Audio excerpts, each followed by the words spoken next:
মেয়ে এখন প্রাপ্তবয়স্ক হতে চলেছে, মানে 18তে পা দিতে চলেছে। যথারীতি সে সব কিছু বেশি বোঝে, আমি এখন বুঝি না। আর ওর থেকে যারা বড় তারা তো কম বোঝে, ও এখন সর্বশ্রেষ্ঠ বোঝে। এটা বোধহয় আমরা সবাই করে থাকি। যখন আমরা শৈশব থেকে কৈশোরে পা দিই, মানে টিনেজার হই, তখন বোধহয় আমাদের মধ্যে এই সব জানতা ভাবটা ভীষণভাবে প্রকট হয়। আমরা তখন বড়দের বলি, তোমরা কিছুই জানো না, তোমরা কি জানো। এটা কিন্তু আমিও করেছি, আমার মতো অনেকেই করেছে, আমার সন্তানও করছে, আমার সন্তানের সন্তানও করবে। এই জন্যেই নতুন প্রজন্ম, এই জন্যেই তারা হচ্ছে দেশের ভবিষ্যৎ। তারা সব কিছু জানে, কিন্তু কোথাও না কোথাও মনে হয় যে আমরা কি কিছুই জানি না। আমাদের মারা কি কিছুই আমাদের সেভাবে বলেনি, কিছুই আমরা কি সেভাবে শিখিনি। দুঃখ হয় খুব, কিন্তু না, দুঃখ করে কোনো লাভ নেই বন্ধু।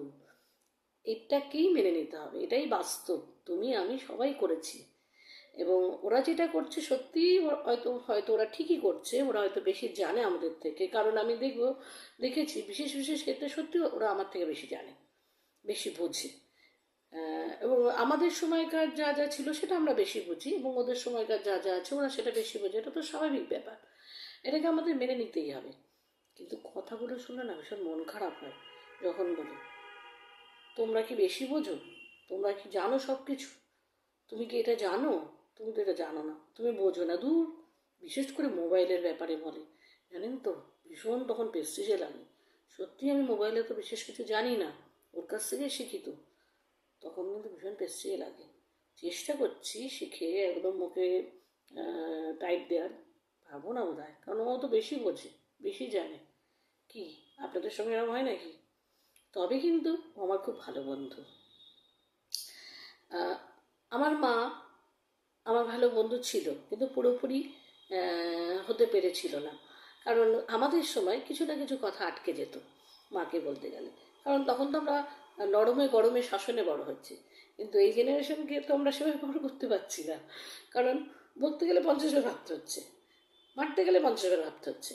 তবে আমি কিন্তু নরমে গরমে মানুষ করেছি, কিন্তু এখন বন্ধু হয়ে গেছে। বিশেষ করে আমার বড় মেয়ে ভীষণ ভালো বন্ধু।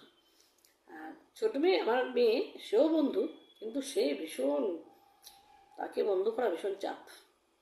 আমার বড় মেয়ে ভীষণ ভালো বন্ধু। ছোটো মেয়েও হচ্ছে আস্তে আস্তে, বড় মেয়ের প্রেরণাতে আস্তে আস্তে হচ্ছে। তার দিদি ভাইয়ের কথা শুনে শুনে সেও হচ্ছে। আশা করি আগামী দিনে আমার 2 মেয়ে, মানে আমার 3 মেয়ে ভালো বন্ধু হবে। যাই হোক, আমার 3 মেয়ে আমার খুঁটি হবে,